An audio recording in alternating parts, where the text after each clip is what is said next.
So, you're bleeding before your period or in between your cycle. Is it an ovulation bleeding or implantation bleeding? So, let's find out.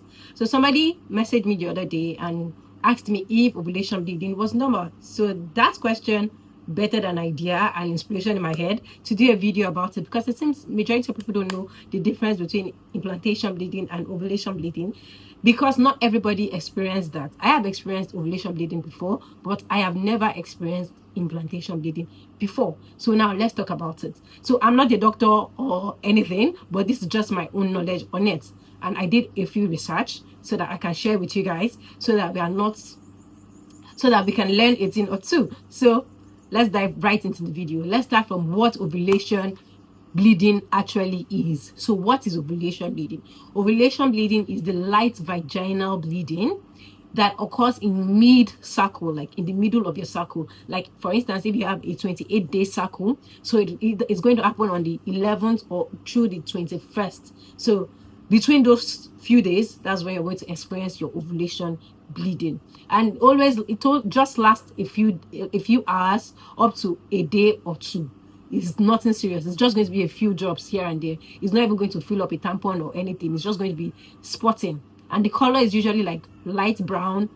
It's not bright red. It's just going to be mild pink or something like that. So another thing that can happen when you're experiencing this is it can come with mild cramping, come with increase in vaginal cervical mucus. That is going to be egg white and stretchy. So this just simply means that you are in your fertile window. Your fertile window is now open. It signifies that an egg has been dropped or something like that. Ovulation bleeding is caused or most likely because of hormonal changes, especially if there is a sudden drop in your estrogen level. So it's going to cause your uterine wall or lining to shed a bit. It's not going to be anything serious. It's just going to be light spotting. Generally speaking, ovulation bleeding is harmless. It can be seen as a sign of fertility, so it's nothing to worry about. So let's run through key features in ovulation bleeding, e.g. the color. It's either it's pink, red, not bright red, red or brown. So, and then the duration lasts a few hours, a day or 2 days, nothing serious. And then the flow, very light, very light, and it occurs around the mid cycle of your period. Like I said earlier, it can happen from a day or two between those days I mentioned. However, if there is prolonged bleeding, heavy bleeding, or it's happening more frequently, please visit your hospital.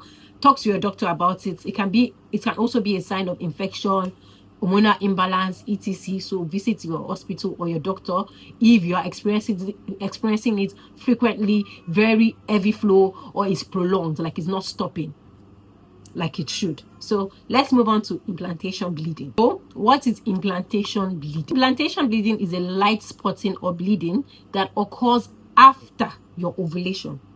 After your ovulation, just before you get your period. And this is caused when your egg has been fertilized and it is attaching itself to the wall or lining of your uterus. That shows that's the first sign of pregnancy. So let me go over that again. Implantation bleeding is a light spotting or bleeding that can happen when fertilized egg is attaching itself to the wall of your uterus or the lining of your uterus. And this happens after ovulation and before you get your period. So I, for one, I've always found out I'm pregnant at 9 DPU. That's 9 days past ovulation. Even though I have never experienced implantation bleeding, but I always find out I'm pregnant at 9 DPU. That's 9 days after ovulation. So you can find out you're pregnant before your missed period. That's simply what it's saying. Like I said, not every woman experiences this, because I have never experienced that. So I'm just putting that out there. So what are the key features of implantation bleeding? Number one, the color is going to be light pink. Red, it can be red, but it will not be bright red, and then it can be brown. Like, you know how when you have old blood, that brownish, that's what it looks like. The flow is very light, like very light. And then the duration is a few hours up to 2 to 3 days. Implantation bleeding is long. It can be longer than an ovulation bleeding, but not as long as a period. And the timing, this happens during the luteal, I don't know how to pronounce that, I'll put the name, luteal phase. Like that is after your ovulation, when it's closer to when your period is about to start. That is the second half of your menstrual cycle, like towards the end of your menstrual cycle. Other symptoms you can be experiencing is fatigue, breast tenderness, nausea, and majority of all the early pregnancy symptoms, because now implantation bleeding signifies that you're pregnant.